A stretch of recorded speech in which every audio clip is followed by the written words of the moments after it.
Hello नमस्कार दोस्तों, आप सभी का स्वागत है हमारे इस यूट्यूब चैनल पर। तो दोस्तों, जैसा कि आपको पता है कि हम आरबीसी क्लास 10th राजस्थान अध्ययन की बुक स्टार्ट की है, जिसमें से हमने इसका पहला अध्याय स्टार्ट किया था राजस्थान का एक परिचय। इसमें हमने पाषाण काल, ताम्रकाल, लौह काल और राजस्थान के परिचय को पढ़ा था। आज है इसकी दूसरी क्लास पार्ट 2। इसमें हम राजस्थान की प्रमुख सभ्यताओं के बारे में पढ़ेंगे, जिसमें कालीबंगा सभ्यता, आहड़, गिल्लूट, बागोर, गणेश्वर, बेराट और जनपद काल के बारे में पढ़ेंगे। तो दोस्तों, स्टार्ट करते हैं आज का अपना ये वीडियो। इसमें बात करें राजस्थान के इतिहास में प्राचीन सभ्यताओं में, तो कालीबंगा सभ्यता। कालीबंगा सभ्यता के परिचय के बारे में देखें तो कालीबंगा सभ्यता सरस्वती, घग्गर या सरस्वती नदी के किनारे हनुमानगढ़ जिले में विकसित हुई थी। ये सभ्यता लगभग 6000 वर्ष से भी अधिक प्राचीन मानी जाती है। कालीबंगा सभ्यता का पंजाबी और सिंधी भाषा में अर्थ होता है काले रंग की चूड़ियाँ। अब हम देखते हैं इसकी खोज व उत्खनन और इसकी प्रमुख विशेषताओं के बारे में। तो सबसे पहले देखें तो इसकी खोजकर्ता अमलानंद घोष ने 1952 में की थी। इसका उत्खनन बीवी लाल और बीके थापर ने 1961 और 62 में किया था। और इसका उत्खनन स्तर कुल 5 स्तरों में किया गया था। प्रथम 2 स्तर प्राक हड़प्पा कालीन थे और अन्य 3 स्तर हड़प्पा के समकालीन थे। प्रमुख विशेषताएं देखें तो नगर नियोजन में मकान बनाने में कच्ची ईंटों का प्रयोग होता था, जिन्हें धुएं पर पकाया जाता था। और उनकी कृषि देखें तो एक ही खेत में 2 फसल उगाने के प्रमाण मिले हैं, जूते हुए खेत के साक्ष्य मिले हैं। कृषि में यहाँ पर गेहूं और जौ फसल प्रमुखतः बोई जाती थी। बर्तन में देखें तो लाल रंग के बर्तन जिन पर काली सफ़ेद रेखाएं हैं। चिकित्सा में देखें तो एक बच्चे की खोपड़ी में 6 छेद मिले हैं, जिससे मस्तिष्क शल्य चिकित्सा के भी प्रमाण मिलते हैं।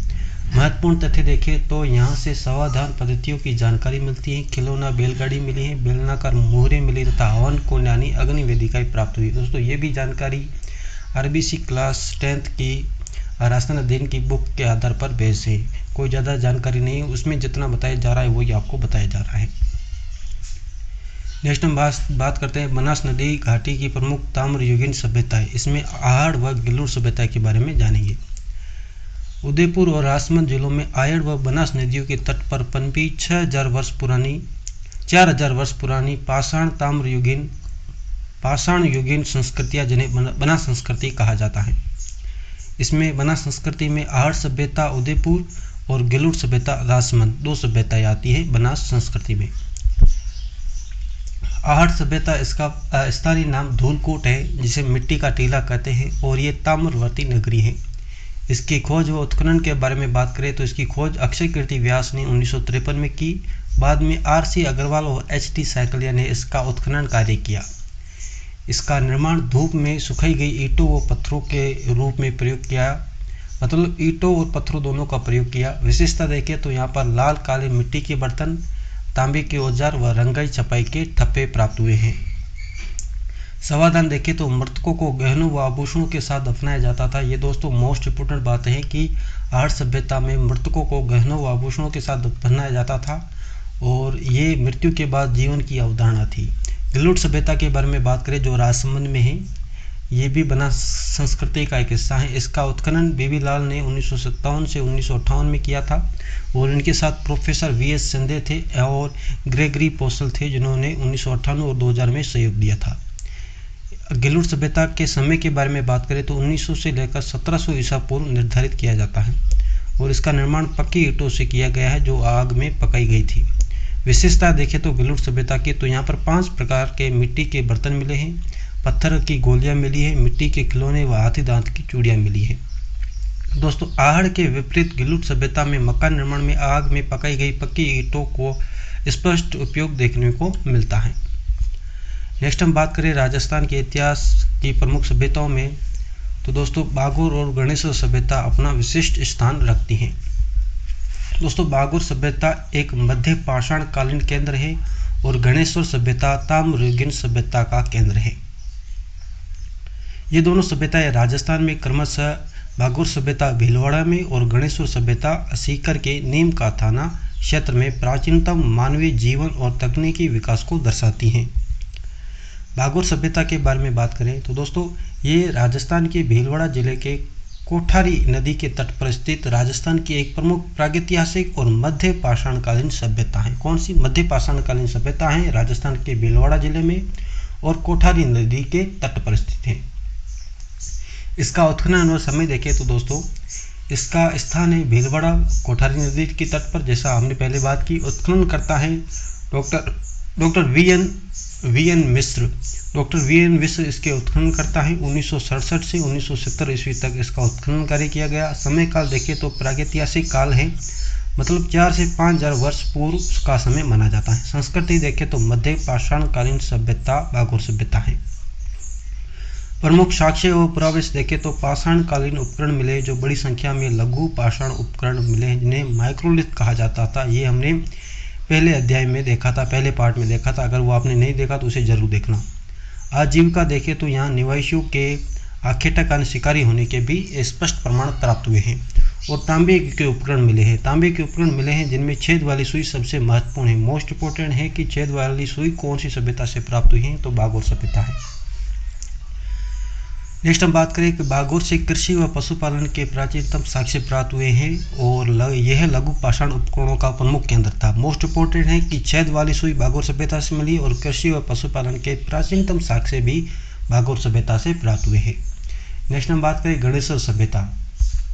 गणेश्वर सभ्यता के बारे में बात करें तो ये नीम का थाना जिला सीकर में है और कांतली नदी के किनारे स्थित है। यह अत्यंत महत्वपूर्ण एवं प्राचीनतम ताम्रयुगीन सभ्यता स्थल है। उत्खनन और समय देखें तो इसका स्थान है नीम का थाना सीकर जिला कांतली नदी के उद्गम स्थल है। इनके उत्खननकर्ता है रतन चंद्र अग्रवाल और इसका समय माना जाता है 2800 ईसा पूर्व से और इसकी संस्कृति है ताम्रयुगीन संस्कृति। इसके प्रमुख साक्ष्य और पुरावेश देखें तो ताम्र उपकरण मिले हैं गणेश्वर सभ्यता से, क्योंकि ये एक ताम्रयुगीन सभ्यता है।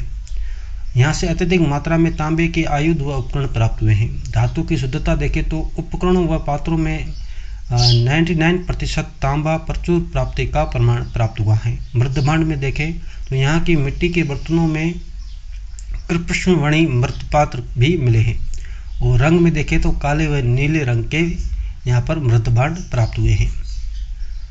और गणेश्वर को राजस्थान की ताम्रयुगीन सभ्यताओं की जननी कहा जाता है और यहाँ से हड़प्पा व मोहनजोदड़ो को भी तांबा भेजा जाता है। मोस्ट इंपोर्टेंट लाइन है कि कौन सी सभ्यता स्थल से हड़प्पा व मोहनजोदड़ो को तांबा भेजा जाता था, तो गणेश्वर सभ्यता है। नेक्स्ट हम बात करें भागोर बनाम गणेश्वर के बारे में। दोनों का एकदम त्वरित रिविजन करते हैं, कंपेरिजन करके देखते हैं।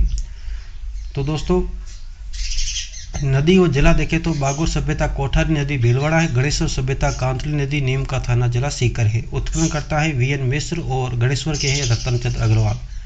युग देखें तो मध्य पाषाण युग भागोर सभ्यता है और गणेश्वर सभ्यता है ताम्रयुगीन सभ्यता।